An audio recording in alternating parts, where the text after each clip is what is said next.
광고 한 가지만 말씀을 드리고 하나님의 말씀을 나누도록 하겠는데요. 2026년도 대학 입시 수학 능력 시험이 내일 오전 8시 40분부터 치루어질 예정으로 있습니다. 우리가 그동안 자녀들을 위해서 함께 기도하는 시간을 많이 가졌는데요. 마지막 수능 당일날까지 우리가 함께 기도했으면 좋겠다 싶고요. 우리 성도님들이 시간을 내셔서 전 시간 다 하기는 어렵겠습니다만은 가족들과 우리 교육자들과 함께 1시간이라도 시간 내셔서 오셔서 유진멜 2층에서 저희가 기도할 거거든요. 오셔서 함께 기도해 주시면은 시험 치는 우리 자녀들과 가정에 큰 도움이 될 것 같습니다. 여러분 기억하시고 내일 많이 참석해 주시기를 부탁드리겠습니다. 아멘을 한 분밖에 안 하시네요. 너무하십니다. 고린도전서 15장의 말씀을 읽었고요. 제목을 붙인다라고 한다면 고린도전서 15장은 부활장이다, 이렇게 우리가 이름을 할 수가 있겠습니다. 성경에 이제 그런 말씀들이 있지 않습니까? 사랑에 관한 정수를 기록해 담은 고린도전서 13장의 말씀을 우리가 사랑장이다 부르기도 하고요. 믿음의 사람들의 기록을 정수로 기록한 말씀은 히브리서 몇 장? 11장. 그래서 믿음장은 히브리서 11장이고 부활에 관한 성경적 진리를 가장 잘 정리해 놓은 말씀은 고린도전서 15장이다라고 할 수가 있습니다. 그래서 고린도전서 15장을 우리가 부활장이다라고 얘기를 해요. 고린도 교회 안에 부활에 대하여 의문을 갖든지 혹은 부활에 대해서 잘 이해하지 못한 사람들이 굉장히 많았기 때문에 그들의 신앙을 돕는 차원에서 바울이 부활에 관한 말씀을 굉장히 길게 기록해 놓았습니다. 여러분 아시다시피 고린도는 히랍의 고대 도시입니다. 문화와 철학이 굉장히 발달한 아테네와 더불어서 히랍을 대표하는 도시다라고 할 수 있는데, 이 당시 히랍 철학이 있지 않습니까? 플라톤과 아리스토텔레스를 이어가는 이 히랍 철학에 근거하면 부활은 없다입니다. 그들은 부활을 믿지 않아요. 영혼이 불멸한다라고 하는 것까지는 인정을 했지만 워낙 히랍 철학은 영육 이원론을 주장하는 철학이기 때문에 영혼은 귀하지만 육체를 무시하거나 육체가 무용하다라고 생각하는 사람들이기 때문에 우리가 성경을 통해서 고백하고 있는 몸의 부활, 이런 것들을 전혀 염두에 두지 않고 부활은 없다라고 생각하는 사람들이었기 때문에 그런 문화, 철학적 배경에서 이제 막 신앙생활하는 사람들이 부활에 대해서 의문을 가지는 건 너무나 당연하거든요. 그래서 바울에게 도대체 부활이라고 하는 것이 그 내용이 무엇입니까? 라고 하는 많은 질문들이 있었고, 바울은 그런 질문들을 잘 정리하여 오늘 고린도전서 15장에서 우리가 믿는 부활에 대한 말씀을 정리해서 말씀에 기록해 놓았다라고 할 수가 있어요. 크게는 한 5가지 정도의 내용이 담겨져 있는데, 여러분 58절까지 말씀을 대략적으로 구분해 보면 첫 번째로는 부활의 사실에 대해서, 부활은 역사적인 사실이다. 우리의 믿음이라고 하는 것은 사실 아닌 것에 근거한 것이 아니라 사실에 근거한 것이기에 우리의 믿음은 신앙이라고 말할 수가 있다. 부활의 사실에 대해서 말하고요. 두 번째로는 부활의 순서에 대한 말씀이 20절부터 28절까지 기록이 되어져 있습니다. 그러니까 1절부터 19절까지는 부활의 사실, 20절부터 28절까지는 부활의 순서, 그리고 29절에서 34절까지는 부활의 근거, 내가 왜 부활을 이야기할 수밖에 없는지 근거에 대한 말씀이고요. 35절부터 49절까지 말씀이 부활은 어떤 특징을 가지고 있나, 부활의 특징인데 특별히 부활한 몸에 관한 바울의 견해를 기록해 놓고 있고요. 50절부터 마지막 58절까지의 말씀은 부활의 소망에 관한 말씀이다. 그래서 부활의 사실, 부활의 순서, 부활의 근거, 부활의 특징, 그리고 부활의 소망에 관하여 한 5가지 정도를 기준으로 해서 이제 바울이 이야기를 하고 있는데, 순서대로 간단하게 살펴보도록 하겠습니다. 첫 번째, 바울은 1절부터 19절까지 부활의 사실을 얘기하고 있습니다. 부활은 허구적인 사건이 아니라 역사 속에 뿌리박고 있는 분명한 사실이다라고 이야기하면서 바울이 가장 먼저 이야기하는 것은 십자가와 부활의 사건, 이 두 가지가 우리가 믿는 복음에 있어서 가장 중요한 중심을 이루고 있다라고 하는 것입니다. 1절과 2절의 말씀을 같이 읽도록 하겠습니다. 1절과 2절 시작. 형제들아, 내가 너희에게 전한 복음을 너희에게 알게 하노니 이는 너희가 받은 것이요 또 그 가운데 선 것이라. 너희가 만일 내가 전한 그 말을 굳게 지키고 헛되이 믿지 아니하면 그로 말미암아 구원을 받으리라. 아멘. 믿음의 두 가지 사실을 온전히 붙들 때 우리가 구원을 얻을 수 있다라고 하는 것입니다. 복음이라고 하는 것은 예수 그리스도께서 우리의 모든 허물과 죄를 사하시기 위하여 십자가에서 죽으셨다라고 하는 것이 전부가 아니에요, 여러분. 그것은 복음의 한 절반쯤의 내용에 해당이 되는 것이고, 그 다음에 예수 그리스도께서는 죽으셨을 뿐만 아니라 우리가 새 생명 안에 살아갈 수 있도록 부활하셨다라고 하는 것이 복음의 또 하나의 중요한 기둥이 된다라고 하는 것입니다. 십자가와 죽음, 십자가의 죽음과 부활, 이것이 바로 복음의 가장 중요한 두 가지 기둥이다라고 할 때 우리는 어떤 차원에서 보면 말이죠, 십자가에서 우리를 죽으신 예수 그리스도를 믿고 있지만, 그러나 지금 이 순간에는 살아계시는 그리스도 예수를 믿는 그 믿음 안에 우리가 거한다라고 말씀을 드릴 수가 있습니다. 그러므로 부활은 복음에 있어서 가장 중요한 절대적 요소 가운데 하나가 된다라는 이야기고요. 한 걸음 더 나아가서 바울은 이 부활은 구약 성경에서 이미 예언된 말씀들이 그대로 이루어진 예언의 성취의 말씀이기 때문에 부활은 역사적인 사실에 근거한 말씀이다라고 이야기를 합니다. 3절과 4절을 보시면 내가 받은 것을 먼저 너희에게 전하였노니 이는 성경대로 그리스도께서 우리 죄를 위하여 죽으시고 장사 지낸 바 되셨다가 성경대로 사흘 만에 다시 살아나사라고 기록되어 있잖아요. 무슨 단어가 중요하냐면 성경대로라고 하는 말씀이 중요합니다. 그리스도의 죽음은 어느 날 갑자기 일어난 우연한 사건이 아니라 성경대로, 성경의 예언대로 죽으셨다가 다시 일어난 사건이었다. 대표적으로 예수의 죽음을 예언한 말씀은 이사야서 53장 5절과 같은 말씀입니다. 그가 찔림은 우리의 허물로 인함이요 그의 상함은 우리의 죄악을 인함이라. 이것이 바로 예수님 오시기 전 700년 전에 예언하였던 선지자 이사야를 통하여 예수 그리스도의 십자가의 죽음을 예언하신 말씀이라고 할 수가 있겠고요. 또 십자가의 죽음뿐만 아니라 부활도 구약 성경에 예언이 되어져 있습니다. 예를 들면 이스라엘 민족이 지키는 7대 명절 가운데 초실절이라고 하는 명절이 있거든요. 첫 열매를 바치는 그런 절기입니다. 이 첫 열매는 죽음을 이기시고 다시 사신 생명의 첫 열매 예수 그리스도를 상징하는 절기예요. 왜냐하면 23절의 말씀에 보시면 그러나 각각 자기 차례대로 드리니 먼저는 첫 열매인 그리스도요 다음에는 그가 강림하실 때 그리스도에 속한 우리 모두가 된다라고 첫 열매라는 단어가 나와 있지 않습니까? 그러므로 구약에 약속된 부활의 성취가 바로 예수 그리스도의 부활 사건이 된다라고 하는 것입니다. 또 부활에는 수많은 증인이 있다라고 그랬습니다. 그래서 부활은 사실이라고 하는 거예요. 처음에는 베드로와 같은 12제자들이 부활하신 주님을 만났잖아요.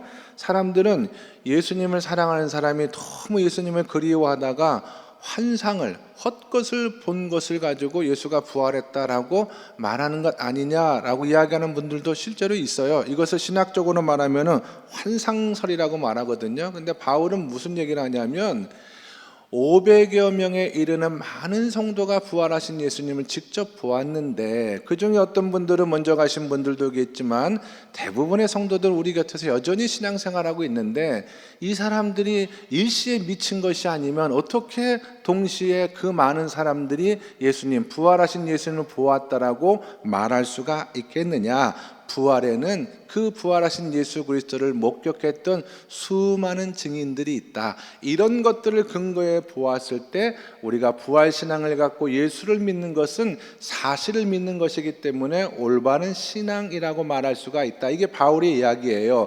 사실이 아닌 것들을 사실처럼 믿는 것을 미신이라고 말하거든요. 그리고 엄연한 사실임에도 불구하고 사실 아닌 것을 생각하고 살아가는 것을 불신앙이라고 말한다면 우리의 믿음, 우리의 부활신앙은 역사적 사실에 근거한, 역사적 사실에 기초한 참다운 신앙이 될 수가 있다. 이것이 바로 바울이 부활에 관해 얘기했던 첫 번째 내용이었습니다. 두 번째로는 20절부터 28절까지 부활의 순서가 나옵니다. 22절 말씀을 같이 읽도록 하겠습니다. 22절 다 같이 시작. 아담 안에서 모든 사람이 죽은 것 같이 그리스도 안에서 모든 사람이 삶을 얻으리라. 아멘. 우리가 한번 태어난 인생을 살다가 죽게 되는 것은 누구 때문이냐면 아담 때문에 그렇습니다. 아담이 죄를 지음으로 말미암아 아담의 후손들은 죽음을 맞이하게 되었다라고 하는 것이 성경의 증언입니다. 그래서 우리는 죽음을 피할 수가 없어요. 예외 없이 우리 모두는 다 죽습니다. 그런데 우리를 위해서, 이 아담 안에서 죽음을 피할 수 없는 우리를 위해서 하나님께서 새 아담을 보내주셨는데 성경은 그분을 일컬어 둘째 아담이다 라고 말합니다. 첫 번째 아담의 죄로 말미암아 우리가 다 죽을 수밖에 없는, 죽음으로 나아갈 수밖에 없는 존재이지만 하나님께서 보여주신 이 두 번째 아담을 통하여 우리는 다시 부활할 수 있는 새로운 삶을 살아갈 수 있는 길이 열렸다라고 하는 것입니다. 아담 안에서 모든 사람이 죽은 것 같이 새 아담인 그리스도 안에서 우리 모든 사람은 새로운 생명을 얻게 된다. 주님이 다시 사신 것처럼 저와 여러분도 다시 사는 놀라운 역사를 경험할 수 있다. 이 믿음이 오늘 말씀 가운데 기록이 되어져 있다라고 하는 것입니다. 이게 부활의 순서예요. 세 번째 부활의 근거를 바울은 29절부터 34절까지 세 가지를 이야기합니다. 왜 부활이 있느냐? 왜 부활이 사실이냐? 첫 번째가 29절의 말씀부터 읽도록 하겠습니다. 29절 말씀 시작.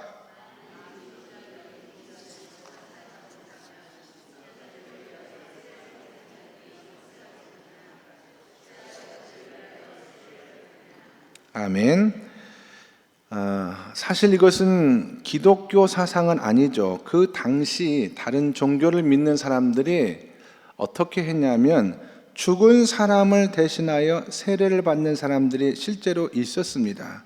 왜냐하면 죽은 사람을 위해서 내가 세례를 받으면 그것이 죽은 사람의 변화에 영향을 끼칠 수 있다라는 생각을 가지고 그 사람들이 그렇게 행동을 했다는 거예요. 기독교인 말고 이방인들이. 그러면서 바울이 묻기를, 만약에 죽음 이후의 삶이 전혀 없고 아무것도 아니라고 한다면 무엇 때문에 이 사람들이 죽은 사람을 위하여 세례를 받는다고 했겠느냐? 죽음 이후에 무엇인가에 대해서 마음속 깊이 깨닫는 바가 있어서 그런 것은 아니겠느냐? 이렇게 이야기를 한 겁니다. 그 사람들의 일반적인 신앙의 모습을 이야기하면서 부활의 근거를 들은 거예요. 우리나라가 예전에 어르신들이 죽으면 뭐라고 표현했냐면 돌아가셨다는 표현을 했거든요. 돌아가셨다. 할아버님께서 돌아가셨습니다. 이런 얘기를 하잖아요. 근데 돌아가실 것이 없는데 어떻게 우리가 돌아가셨다라고 말할 수가 있겠습니까? 그것은 우리가 본능적으로 죽음 이후에 돌아갈 어떤 것이 있음을 미리 짐작하고 그와 같은 표현과 단어들을 사용한 것 아니겠느냐? 똑같은 논리예요. 저들이 죽은 자를 위해서 세례를 받는 것은 죽음 이후에 무엇인가를 알기 때문에 그렇게 하는 것이 아니겠느냐라고 하는 것이 첫 번째 근거였고요. 두 번째 근거는 성도의 고난입니다. 우리가 전도하다가 고난받는 이유가 30절에 나와요. 30절의 말씀해 보시면 또 어찌하여 우리가 언제나 위험을 무릅쓰리요 그랬습니다. 여기 인칭대명사를 주의해서 보셔야 되는데 여기 인칭대명사는 우리입니다. 우리. 그런데 아까 29절에 나온 죽은 자들을 세례받는 사람의 거기 인칭대명사는 저희로 나오거든요. 그러니까 우리가 목숨을 걸고 담대히 전도하다가 순교하는 이유가 뭐예요? 부활을 믿기 때문에 그런 것 아니냐. 부활을 믿기 때문에 우리가 복음을 목숨 걸고 지키려고 하는 것 아니냐. 부활이 없다면 우리가 그렇게까지 살 이유가 없지 않겠느냐라는 이야기입니다. 또 부활의 다른 근거로 바울은 32절에서 거룩한 삶을 살아가야 될 이유로 대신하고 있습니다. 32절의 말씀해 보시면 내가 사람의 방법으로 에베소에서 맹수와 더불어 싸웠다면 내게 무슨 유익이 있으리요? 죽은 자가 다시 살아나지 못한다면 내일 죽을 터이니 먹고 마시자 하리라. 여러분 한번 생각해 보세요. 세상 사람들이 말하는 것처럼 우리에게도 부활이 소망이 없고 죽는 것이 인생의 전부이고 끝이다라고 말한다면 우리도 인생을 어떻게 살아가야 됩니까? 먹고 마시고 즐기면서 살아가는 것이 우리 인생의 가장 중요한 인생관이 되지 않겠어요? 이생이 끝이라고 하면 저도 그렇게 살고 여러분들도 그렇게 살라고 말씀을 드릴 것 같습니다. 그러나 우리가 거룩한 삶을 추구하는 이유는 이 세상이 전부가 아니기 때문에 그렇다라는 이야기죠. 33절과 34절에 보시면 속지 말라. 악한 동무들은 선한 행실을 더럽히나니 깨어 의를 행하고 죄를 짓지 말아라. 왜냐? 이 땅의 삶이 끝이 아니기 때문에, 이 땅의 삶이 전부가 아니기 때문에 우리는 부활을 믿기 때문에 거룩한 삶을 살아가는 그것이 바로 부활의 또 다른 근거가 된다라는 이야기입니다.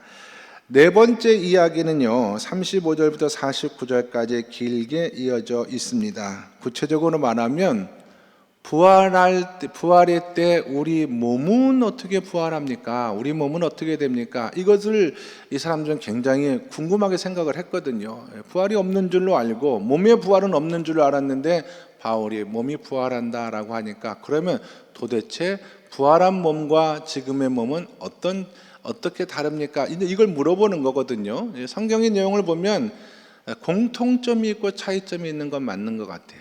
공통점은 부활한 몸을 우리가 알아볼 수가 있다라고 하는 겁니다. 예수님의 예가 그렇지 않습니까?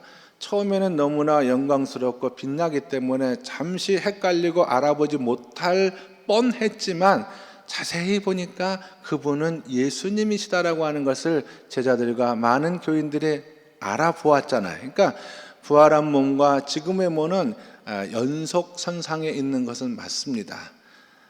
그러나 훨씬 더 아름답고 건강하고 예쁜 모습으로 부활하는 것은 맞는 것 같아요. 부활한 저에게 흰머리가 있을까? 없을 것 같아요. 부활한 우리 권사님에게 주름이 있을까? 없을 것 같습니다. 인생의 가장 아름다운 모습으로 하나님께서는 부활시켜 줄 것 같다라는 생각이 들고요. 이제 그런 의미에서 그런 공통점이잖아요. 근데 공통점보다는 차이점이 훨씬 더 큰 것 같습니다. 우리의 몸과 부활의 몸은 더 많은 차이를 가지고 있는 것 같아요. 바울의 얘기는 뭐냐면 우리의 몸은 마치 밀과 같은 씨앗, 알갱이인데 우리가 밀과 보리와 같은 씨앗을 알지만 그것이 자라서 어떤 모습으로 되고 어떤 열매를 맺는지 만약 모른다라고 한다면 우리가 그 씨앗을 보고 밀이 어떻게 자라고 어떻게 열매를 맺을 것인가에 대해서 전혀 알지 못하는 것 아니냐. 그 정도의 차이가 있다 이 얘기입니다. 우리는 사과 열매라든지 혹은 배 열매를 알잖아요. 사과 나무도 알아요. 그러나 만약에 바울이 하는 얘기는 그거예요. 만약에 우리가 배나무가 어떻게 자라고 사과나무가 어떻게 열매를 맺는지 모른다라고 한다면 그리고 배 씨앗과 검은 사과 씨앗이 있으면 그 씨앗만 가지고 우리가 어떻게 배 열매를 추측할 수가 있겠느냐. 그만큼 차이가 난다. 우리는 씨앗을 보고 있지만 그 열매를 알지 못하지만 마치 부활이라고 하는 것은 생명에 있어서 공통점은 있지만 씨앗과 열매가 다른 것처럼 큰 차이를 낳게 될 것이다 라고. 그리고 바울이 표현한 표현들이 어떤 것들이냐면요, 썩을 것으로 심은 것은 썩지 아니할 것으로 다시 살아날 것이고, 부끄러운 몸이 영광스러운 몸이 될 것이며, 약한 것이 강한 몸이 되고, 육의 몸이 신령한 몸이 되고, 49절에도 보시면 흙에 속한 몸이 하늘에 속한 몸이 될 것이다. 차이가 매우 크다는 거예요. 정확히 저도 이 말씀만 가지면 어떤 모습으로 차이나는 모습으로 부활할지는 잘 모르겠습니다. 그러나 같은 것도 있지만 질적으로 굉장히 다른, 연약한 것이 강한 것이 되고 추한 것이 아름다운 것이 되고 육신에 속한 것이 신령한 것으로 된다라는 말씀들을 미루어 종합해 보면 하나님께서 가장 아름답고 완전한 몸으로 우리를 부활시켜 주실 것이다. 이게 부활의 몸이 갖는 특징이다라고 말한 것입니다. 마지막으로 바울은 부활의 소망에 관한 이야기를 두 가지 합니다. 마지막 부활의 소망은 미래적 소망과 현재적 소망이에요. 미래적 소망은 52절의 말씀을 통해서 확인할 수 있습니다. 시작. 나팔 소리가 나매 죽은 자들이 썩지 아니할 것으로 다시 살아나고 우리도 변화되리라. 아멘. 나팔 소리가 나면 우리가 부활의 몸으로 변화된다라는 뜻인데, 성경의 나팔 소리는 두 가지 의미가 있어요. 하나는 전쟁에 나갈 때 나팔을 불었고, 또 하나는 큰 절기 축제를 시작할 때 나팔을 불었거든요. 주님이 다시 오시는 날 아마 이 나팔 소리는 축제의 나팔 소리가 아닌가 싶어요. 우리는 새로운 몸을 입고 주님과 함께 영원한 삶을 살아가는 부활의 몸으로 다시 태어나는 그런 순간이 우리에게 온다라고 하는 거예요. 그때 우리가 부르는 찬송이 하나 있습니다. 그 찬송이 뭐냐? 사망아 너의 승리가 어디 있느냐? 사망아 너의 쏘는 것이 어디 있느냐?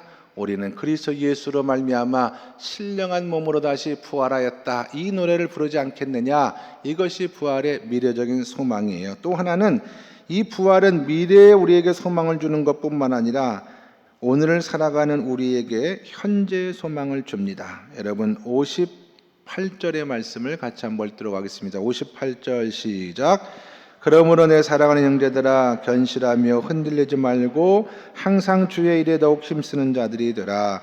이는 너희 수고가 주 안에서 헛되이 아는 줄 알미라. 아멘. 부활의 소망이 확실한 사람은 오늘 믿음을 따라 살아가는 삶과 교회를 섬기는 삶과 어려운 이웃들을 돌보는 이 계명을 지키는 삶에 최선을 다합니다. 부활의 소망이 있고 부활을 믿기 때문에 하나님은 우리의 모든 수고를 위로해 주시고 상 주시고 하늘나라에서 아름다운 것으로 우리를 채워주신다라는 그런 믿음을 가지고 현재의 삶을 부활의 소망대로 살아가는 거예요. 부활의 소망이 없는 사람은 마치 보험 들듯이 세상에서 열심히 잘 행복하게 사는데 혹시 죽고 난 다음에 그 다음 세상에 있을지 모르니까 딱 그 정도 믿음으로만 부활을 믿습니다. 그러나 그것은 부활의 소망을 가지고 살아가는 삶이다 말하기에는 너무나 부끄러운 거예요. 오늘 내가 하나님의 교회를 사랑하고 성도를 위해서 기도하고 하나님의 계명을 지키고 하나님의 말씀대로 살아가는 가운데 세상에서 혹 지난주 우리가 나눴던 말씀처럼 박해를 입더라도 그러나 부활의 소망을 가지고 하나님 주실 상급을 바라보면서 매일매일의 삶을 주님과 동행하는 이 믿음을 우리는 부활의 소망 혹은 부활의 현재적 소망이다라고 말할 수가 있다라고 하는 것입니다. 고린도전서 15장의 말씀, 저와 이런 마음 가운데 아름답게 심겨져서 영원한 상급을 바라보며 부활의 소망을 붙들고 매일매일 믿음의 삶을 아름답게 살아드릴 수 있는 모든 사랑하는 주의 백성들이 다 될 수 있기를 주님의 이름으로 간절히 축원합니다. 기도하겠습니다. 거룩하신 하나님 아버지, 주께서 부활하셨기 때문에 이 부활의 소망이 우리 모두의 소망이 된 것을 인하여 진심으로 감사하며 찬양을 드립니다. 세상이 어둡고 비바람이 요란하다 할지라도 우리를 꺾어버리려는 어둠의 세력이 우리를 좌절시키고 실망시킨다 할지라도 부활의 소망을 바라보며 주님과 함께 동행할 수 있는 저희 모두가 다 될 수 있도록 주님 인도하여 주시옵소서. 육체의 죽음이 있어도 그 죽음을 두려워하지 아니하고 주님의 부활의 소망으로 말미암아 우리 모두 승리하여서 하늘나라에서 하나님의 상급을 누리며 부활의 아름다운 몸과 영혼으로 주님을 예비하며 사랑하며 섬기는 삶을 살아갈 수 있는 멀리서 모든 주의 백성이 다 될 수 있도록 주님 인도하여 주시옵소서. 부활의 주 예수 그리스도 이름 받들어 기도드리옵나이다. 아멘.